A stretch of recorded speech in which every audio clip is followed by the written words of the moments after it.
ओम नमः शिवाय।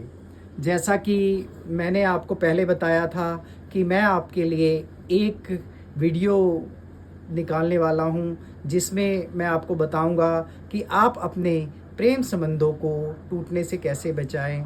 सबसे पहले तो मैं आपको ये बताऊंगा कि प्रेम संबंध टूटने के पीछे कौन कौन से ग्रह जिम्मेदार होते हैं। जैसे सबसे पहले मंगल ग्रह होता है जो जिम्मेदार होता है। मंगल ग्रह जो होता है गुस्सा, वर्चस्व की भावना, हिंसा और टकराव का कारण बनता है एक रिश्ते के बीच में। यदि कुंडली में मंगल दोष है, विशेषकर 7वें भाव में अगर मंगल ग्रह बैठा है, तो प्रेम संबंधों में झगड़े और रिश्ते टूटने की संभावना अधिक होती है। और दूसरा ग्रह सैटर्न यानी शनि, दूरी, ठंडापन, अलगाव और लंबे समय तक कठिनाइयों का जो कारक बनता है वो सैटर्न है। और उसके बाद अगर शनि 5वें या 7वें भाव में हो या दृष्टि यानी देख रहा हो, तो प्रेम में निराशा, विलंब या टूटने का कारण बन सकता है। उसके बाद राहु और केतु, भ्रम, धोखा या छुपा हुआ झूठ और अनैतिक संबंधों के कारक राहु और केतु होते हैं।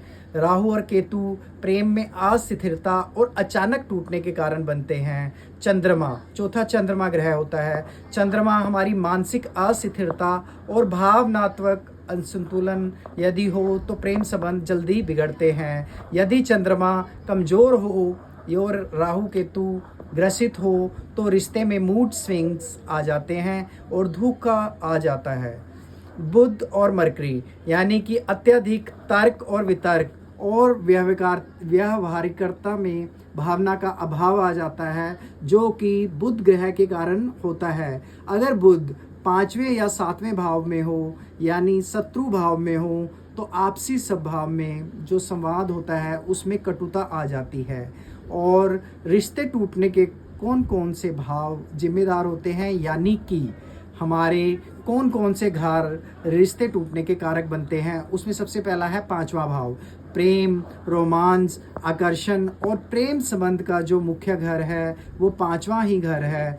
और यदि यहाँ पर अशुभ ग्रह जैसे शनि, राहु, केतु बैठे हों या दृष्टि देख रहे हों, तो यह संबंध जल्दी टूट जाते हैं। 7वां भाव जो यह है विवाह और दीर्घकालिक रिश्तों का घर होता है। यदि यहाँ पर मंगल, शनि, राहु अशुभ ग्रह बैठे हो, तो इस संबंध में यह संबंध विवाह तक नहीं पहुँच पाता है और बीच में ही टूट जाता है। 8वां भाव गुप्त संबंध, धोखा और मानसिक पीड़ा का घर होता है। यहाँ ग्रहों की अशुभ स्थिति होने से संबंध में छिपी हुई बातें या विश्वासघात सामने आ जाता है। 12वां भाव है दूरी वाला घर है, विदेश जाने का घर है, अकेलापन और पलायन का भाव होता है। यहाँ राहु या शनि का प्रभाव होता है, तो पार्टनर दूर चला जाता है और उसके संबंध में ठंडापन आ जाता है। इसके लिए अब कौन कौन से नक्षत्र जिम्मेदार होते हैं? सबसे पहले संबंध टूटने के लिए अश्लेषा नक्षत्र जिम्मेदार होता है। यह अत्यधिक संकालू और मानसिक रूप से जटिल स्वभाव का होता है। प्रेम संबंधों में शक और विषैली भावनाओं को बढ़ाता है। ये अश्लेषा नक्षत्र होता है। उसके बाद ज्येष्ठा नक्षत्र है। ये भी हमारे रिश्ते को खराब करने में एक अहम भूमिका निभाता है, क्योंकि यह हमारे अंदर अधिकार भावना, ईगो और असुरक्षा की भावना पैदा करते हैं, जिसके कारण हमारे संबंध टूटते हैं। उसके बाद है मूला जो नक्षत्र है वो हमारे पुराने कर्मों का असर होता है और यह अचानक टूटने का कारण बनता है और ब्रेकअप का कारण भी मूला नक्षत्र ही बनता है। उसके बाद है आर्द्रा जो नक्षत्र है वो भावनात्मक उथल पुथल और बदलाव का सूचक होता है। संबंधों में अत्यधिक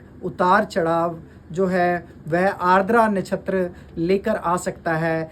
विशेष संकेत क्या मिलते हैं हमें, यह बहुत ही इम्पोर्टेंट जानकारी है कि अगर हमारे प्रेम संबंध टूटने वाले हैं तो उसके कुछ चिन्ह होते हैं, कुछ कॉम्बिनेशन होते हैं, कुछ संकेत होते हैं जो कोई भी व्यक्ति आसानी से अपनी कुंडली में देख सकता है। ये जो मेरी वीडियो है इसका मेन इम्पॉर्टेंट जो पार्ट यही है कि 5वें भाव का स्वामी यानी कि पाँचवें भाव, अगर आपके पाँचवें भाव में 5 नंबर बैठा है, यानी उस भाव का स्वामी सूर्य है, वो अगर 6वें घर या 8वें घर या 12वें घर में चला जाए तो आपका रिश्ता टूटने के ज़्यादा चांसेस बन जाते हैं। दूसरा कारण है शुक्र और चंद्र दोनों अगर नीच हो या शत्रु ग्रह से पीड़ित हो, तब भी हमारा रिश्ता टूटने के बहुत चांसेस बन जाते हैं। अगर कुंडली में ग्रहण दोष हो, चंद्र और सूर्य राहु और केतु पर दृष्टि डाले तो वह ग्रहण दोष बनाते हैं। अगर कुंडली में यह भी ग्रहण दोष हो, तब भी हमारे रिश्ते टूटने का कारण बनते हैं। राहु शुक्र के साथ हो या उन पर दृष्टि डाले, अगर राहु शुक्र के साथ बैठा हो या उस पर राहु शुक्र पर दृष्टि डाल रहा हो, तब भी रिश्ता टूटने के कारण बन जाते हैं।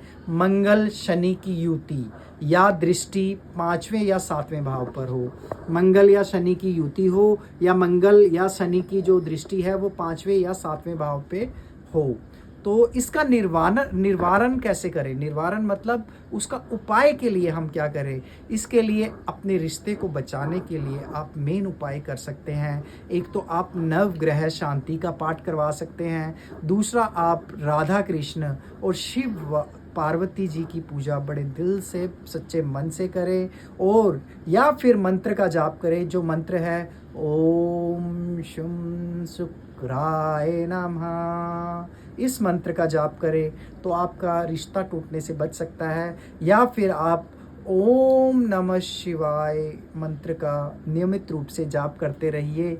यह तीनों उपाय बहुत ही लाभकारी है अगर आप अपना रिश्ता टूटने से बचाना चाहते हैं। पहला नवग्रह शांति का पाठ करें, दूसरा ओम शुक्राय नमः का मंत्र जाप करें, या ओम नमः शिवाय का मंत्र का जाप करें, या राधा कृष्ण या शिव पार्वती जी की पूजा करें। यही मैं आपको उपाय बताता हूँ। ओम नमः शिवाय।